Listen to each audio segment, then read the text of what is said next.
ఈ తీన్మార్ మల్లన్న ఒక పార్టీ పెట్టింది కదా, దాని గురించి ఏం చెప్తారు? తీన్మార్ మల్లన్న ఆల్రెడీ ఆయన బదలాంలో ఉన్నాడు. ఆయన ఆయన మనం మాట్లాడేది ఏమో అంటే నేను బీసీలను ఉద్ధరించడానికి వచ్చిన, బీసీలకు రాజ్యాధికారం తీసుకొస్తా అంటుండే కదా. తేరు. ఆయన ఎడికెళ్ళి తెస్తాడు? మెయిన్ బీజేపీ కదా ఇచ్చేది. వాళ్ళు అక్కడ సెంటర్ నుంచే కదా నీకేం రావాలన్నా, వీళ్ళు చేతులేసి వీళ్ళు ఎడికెళ్ళి తెస్తాడు.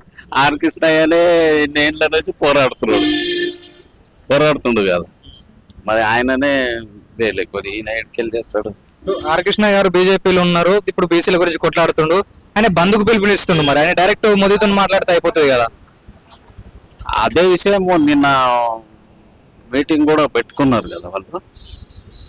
ఈసారి అయితే కావచ్చు గట్టిగానే ఈసారి అడగవచ్చు, ఆర్ కృష్ణయ్య అడగచ్చు. ఎందుకంటే నిన్న జర బాగానే అందరి అభిప్రాయాలు ఆర్ కృష్ణయ్య మీదనే ఉండే. ఇక ఆయన బీజేపీలో ఉన్నాడు కాబట్టి అది అయితే కావచ్చు ఇప్పుడు ఈసారి.